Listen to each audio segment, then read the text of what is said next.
May I know how the Pentagon navigating its military and security partnership with Bangladesh, given the U.S. public designation of immediate past Army Chief of Bangladesh, General Aziz, due to his involvement in significant corruption, the country is moving in the wrong direction with extreme violation of human rights and democratic rights. Top police and RAB personnel have been sanctioned by the US, and the current regime is using the security forces to keep the power by any means.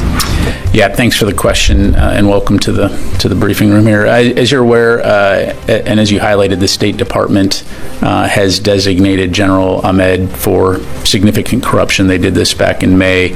That designation reaffirms the U.S. commitment to strengthening democratic institutions and the rule of law in Bangladesh, and the department supports the anti-corruption efforts that are being taken there. And I would just conclude by saying that the U.S. does have a close bilateral defense relationship with Bangladesh in support of shared values and interests, such as a shared, free and open Indo-Pacific and maritime and regional security. So just leave it there.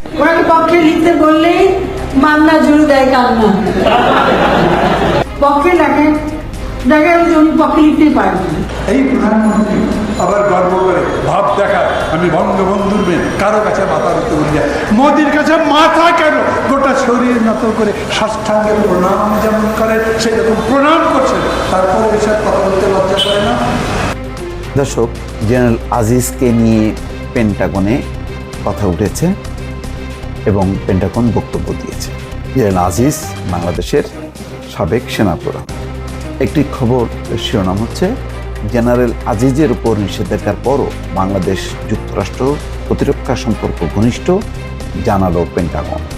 গতকাল মঙ্গলবার নিয়মিত ব্রিফিংয়ে পেন্টাগনের মুখপাত্র major general প্যাট rider বাংলাদেশে নেওয়া দুর্নীতি বিরোধী পদক্ষেপের প্রতি যুক্তরাষ্ট্রের সমর্থনের কথা তুলে ধরেন। আসসালামু আলাইকুম প্রিয় দর্শক, ফাইনালি চলে আসলাম আপডেট ও গুরুত্বপূর্ণ কিছু নিউজ নিয়ে আপনাদের মাঝে। প্রিয় দর্শক, অবশ্যই ভিডিওটি শেষ অবধি দেখবেন। দর্শক, আপনাদের কাছে ছোট্ট একটি অনুরোধ, দেশ এবং দেশের বাইরে হলে কমেন্ট বক্সে লিখে জানিয়ে দেবেন, আর চ্যানেলে নতুন হলে সাবস্ক্রাইব করে পাশে থাকা বেল বাটনটি অবশ্যই অল করে দেবেন, কারণ পরবর্তী আপডেট নিউজ সবার আগে পাওয়ার জন্য প্রিয় দর্শক আর অবশ্যই একটি লাইক। আসসালামু আলাইকুম প্রিয় দর্শক, আপনাদের সকলকে আমন্ত্রণ জানাচ্ছি দেশের কথা অনুষ্ঠানে।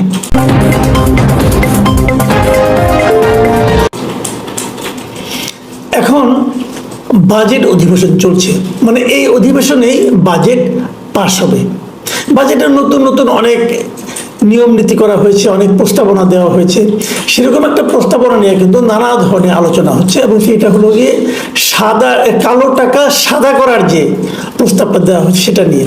এবং এ নিয়ে সবশেষ বহুল আলোচিত হবিগঞ্জের এমপি ব্যারিস্টার সুমন কিন্তু কিছু গুরুত্বপূর্ণ কথা বলেছেন, এবং তিনি বলেছেন যে এই সুযোগে না আবার বেনজির মতিউররা তাদের দুর্নীতির মাধ্যমে অর্জিত কালো টাকা সাদা করে নেয়।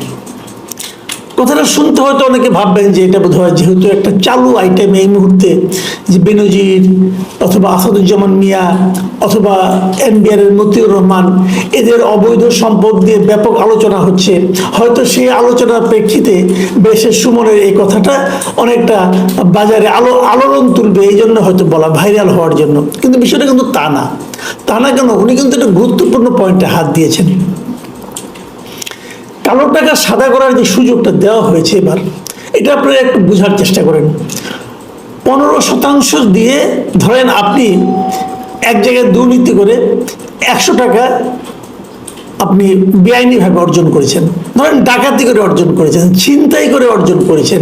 ইনকাম ট্যাক্সটাকে আপনাকে দেখাতে হয় যে আপনি ইনকামটা কোথায় করেছেন, কিভাবে করেছেন। তো এটা তো আপনি দেখাতে পারবেন না। আপনি কি বলতে পারবেন আমি একজনের কাছ থেকে থাবা দিয়ে 20 টাকা 100 টাকা নিয়েছি, অথবা একজনকে ঘুষ নিয়েছি 100 টাকা? এটা বলতে পারবেন না। তো এই যে বলতে না পারা টাকাটা, অর্থটা, এটাই কালো টাকা। এখন যদি এরকম আপনার অনেকগুলো 100 টাকা থাকে, অথবা 100 কোটি টাকা থাকে, ধরা যাক আপনি 100 কোটি টাকা এরকম ভাবে অর্জন করেছেন, কারণ আমাদের এই মতিউর মিয়া অথবা বেনজির, এদের কাছে তো 100 কোটি টাকা কোনো টাকাই না, তাই না? ধরা যাক আপনি 100 কোটি টাকা এরকম ভাবে অর্জন করেছেন দুর্নীতি করে। এখন আপনি যদি সরকারকে এখান থেকে মাত্র 15 কোটি টাকা দেন, দিয়ে বললেন যে আমার কাছে 100 কোটি টাকা আছে, এই নিন আপনি 15 কোটি টাকা, তাহলে বাকি যে 85 কোটি টাকা থাকবে এটা কোথার থেকে আমি পেয়েছি এই প্রশ্ন আপনি করতে পারবেন না। সরকার বলবে হ্যাঁ আমি তোমাকে প্রশ্ন করবো না, তুমি আমাকে 15 কোটি টাকা দাও। তো সরকারকে আপনি 15 কোটি টাকা দিলেন, বাদ বাকি 85 কোটি টাকা আপনার বৈধ আয় হয়ে গেল। এই যে আপনি 100 কোটি টাকা যে ঘুষ খেয়ে দুর্নীতি করে মানুষের গলায় পাড়া দিয়ে মানুষের বুকে বন্দুক ঠেকিয়ে অথবা তাকে ক্রস ফায়ারে দেওয়ার ভয় দেখিয়ে অর্জন করেছেন বিভিন্ন সময়ে গত কয়েক বছর ধরে, সেই জিনিসটা সেই অন্যায়টা আপনি মাফ পেয়ে গেলেন কেবলমাত্র সরকারকে 15 কোটি টাকা দেওয়ার মাধ্যমে। এবং তারপর যদি কখনো আজকের থেকে 10 বছর 15 বছর অথবা আগামী বছরই যদি কখনো প্রমাণিত হয় যে আপনি দুর্নীতি করেছেন আপনি চাকরি জীবনে, সেই টাকা যদি উদ্ধার করার সরকার চেষ্টা করে, সরকার সেই টাকা উদ্ধার করতে পারবে না। এই কারণে এই যে আপনাকে 15 কোটি টাকা দেওয়ার মাধ্যমে 85 কোটি টাকা আপনি বৈধ করলেন, এটা কিন্তু বলাই হয়েছে, শর্তটাই এরকম ছিল যে এই ব্যাপারে কোনো প্রশ্ন করা যাবে না, মানে এক ধরনের ইন্ডেমনিটি আপনাকে দেওয়া হলো। আপনি আইনটা দেখেন কি বলে, প্রস্তাবে কি বলা হয়েছে, প্রস্তাবিত বাজেট অনুযায়ী, বাজেটে কি বলা হয়েছে, দেশের প্রচলিত আইন যাই থাকুক না কেন কোনো করদাতা ফ্ল্যাট জমির পাশাপাশি নগদ অর্থসহ স্থাবর সম্পত্তির জন্য 15% কর দিলে কোনো কর্তৃপক্ষ কোনো ধরনের প্রশ্ন তুলতে পারবে না। বুঝলেন তো, কোনো কর্তৃপক্ষ মানে দুদক অথবা সিআইডি অথবা মানে গভর্নমেন্ট অথবা বাংলাদেশ ব্যাংক এই কোনো ধরনের প্রশ্ন আপনাকে করতে পারবে না। কি করলে আপনি যদি মাত্র 15% গভর্নমেন্টকে দিয়ে দেন। এই এরকম একটা প্রস্তাব আমাদের অর্থমন্ত্রী সংসদে তুলেছেন, যেটা আগামী বাজেটের জন্য এটা করা হোক 1 বছরের জন্য। এটা করলে কি হবে, এরা এই লাইনে পড়ে, আমি ওই লাইনে একটু পরে আসছি। এই যে প্রস্তাবটা যখন করেছি, এই প্রস্তাবটা করার পর কেউ কি এটাকে সমর্থন করেছে?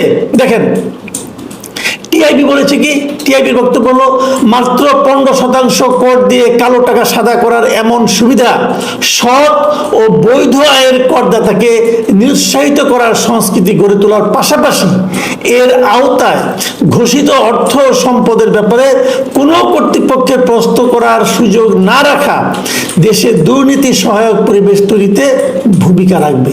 যে কথাটা আমরা একটু আগে বললাম।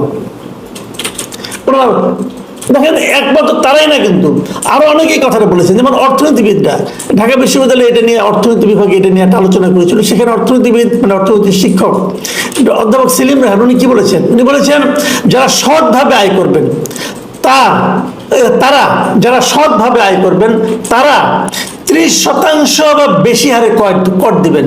অন্যদিকে 15% করের বিনিময়ে কালো টাকা বৈধ করার সুযোগ দেওয়া হবে, এটা ন্যায়সঙ্গত নয়। তারাও কিন্তু এটাকে ন্যায়সঙ্গত বলছে না।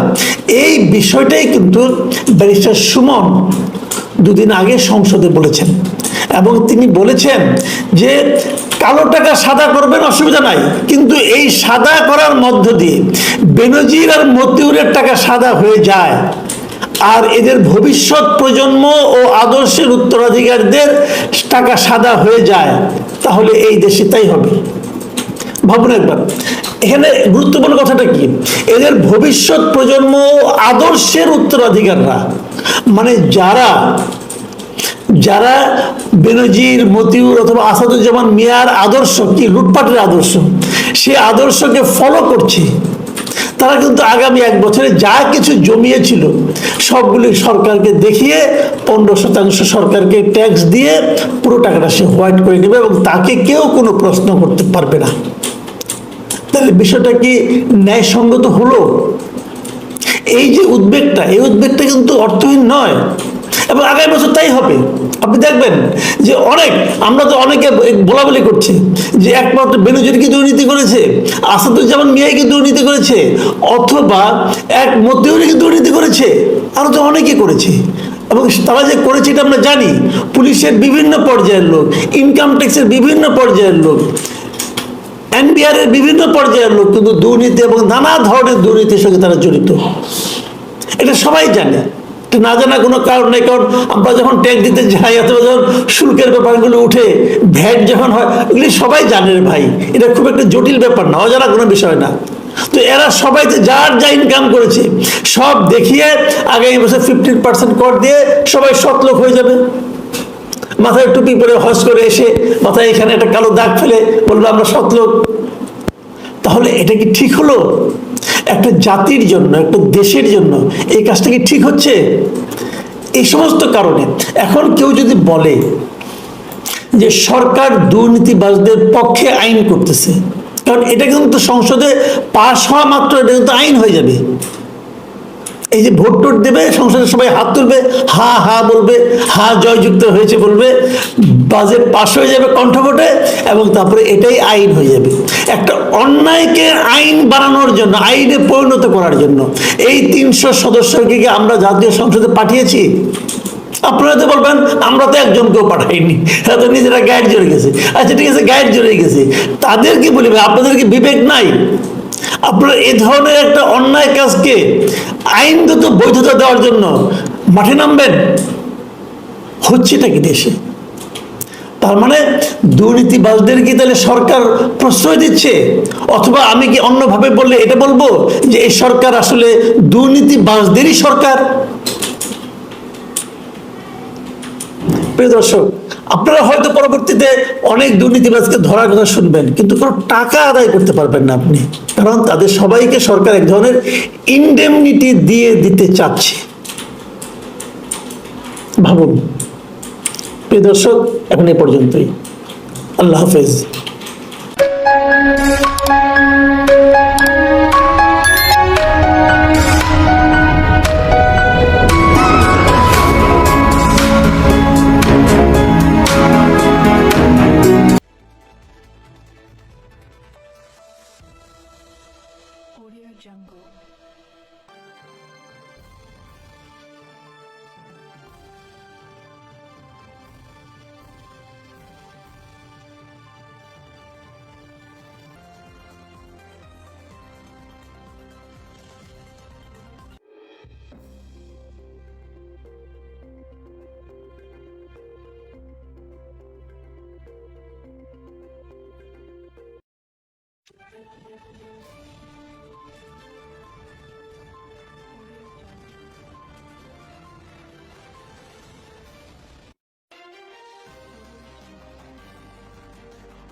Audio Jungle.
Audio Jungle. Audio Jungle.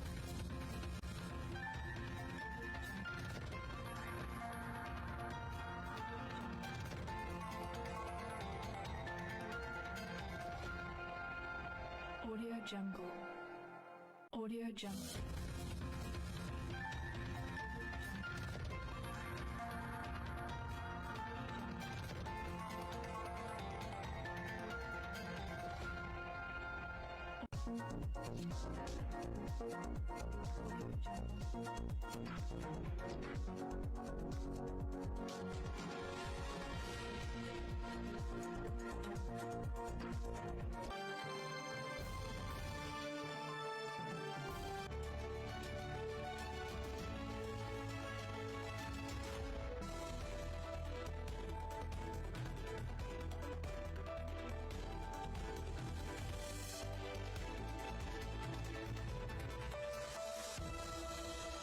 Audio Jungle.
Audio Jungle.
Audio Jungle. Audio Jungle.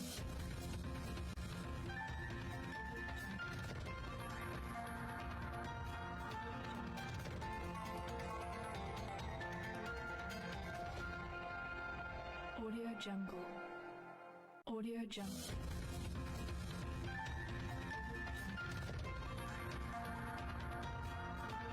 Audio Jungle.